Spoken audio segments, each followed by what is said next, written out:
Hello everyone, अस्सलाम वालेकुम। Welcome to my YouTube channel. This is Samreen. आज मैं आप लोगों के लिए लेके आई हूँ बहुत ही मज़े की चना चाट और दही बड़ों में डालने वाली पापड़ी की रेसिपी।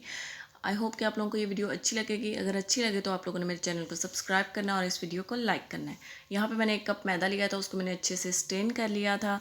उसके बाद बारी आती है ड्राई इंग्रेडिएंट्स की। यहाँ पे 1 चुटकी मैंने बेकिंग सोडा की ऐड की थी, 1/4 टीस्पून मैंने नमक का ऐड किया था और 1/4 टीस्पून ही मैंने इसके अंदर ज़ीरे का ऐड किया था। आप लोग यहाँ पे अजवाइन भी यूज़ कर सकते हैं। और ड्राई इंग्रेडिएंट्स ऐड करने के बाद आप लोगों ने इसको अच्छे से मिक्स कर लेना है। और उसके बाद आप लोगों ने ऐड करना है घी। यहाँ पे 2.5 टीस्पून मैंने ऐड किया था घी का। जब भी डो प्रिपेयर करनी हो आप लोग हमेशा घी यूज़ करेंगे, ऑयल यूज़ नहीं करेंगे। और इसको मिक्स करने के बाद आप लोगों ने हाथों की मदद से इसको प्रेस करके देखना है। अगर ये जुट रही है तो इसका मतलब है डो अच्छी बनेगी, इसके अंदर क्वांटिटी घी की बिल्कुल ठीक है।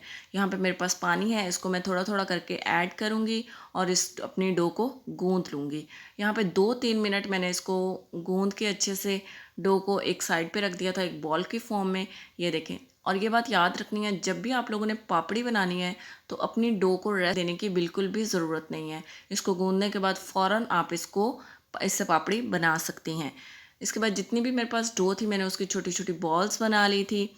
ये देखें जी, 1 बाय 1 मैंने इनकी बॉल्स बना ली थी और सारी बॉल्स बन गई थी जब तो मैंने इसको बेल लिया था। जब भी आप लोगों ने पापड़ी को बेलना है तो कोई भी खुश्क आटा नहीं लगाना, मैदा या खुश्क आटा नहीं लगाना। जब हम इसको घी में डालेंगे तो वो जल जाएगा और एक अच्छी स्मेल नहीं आएगी। आप लोगों ने पापड़ी बनाने के बाद इसको फॉक की मदद से इसके अंदर सुराख कर लेने हैं। हमें फूली हुई पापड़ी नहीं चाहिए। सो मैंने सबके अंदर फॉक की मदद से सुराख कर लिए थे।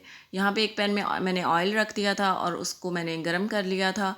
उसके बाद मैंने इसके अंदर पापड़ी ऐड की है 1 बाय 1। यहाँ पे अपना फ्लेम मीडियम रखना है और इनको लाइट ब्राउन होने देना है। और ये लाइट ब्राउन हो गई थी, इसके बाद मैंने इनको निकाल लिया और ये बहुत ही मज़े की बनी थी। यहाँ देखें, जब मैं बहुत ही सॉफ्ट भी थी और क्रिस्पी भी थी। और ये चना चाट और दही बड़ों में बहुत मज़े की लगती है। आप लोगों ने इस रेसिपी को ज़रूर ट्राई करना है और मेरी वीडियो को लाइक, कमेंट और शेयर करना है।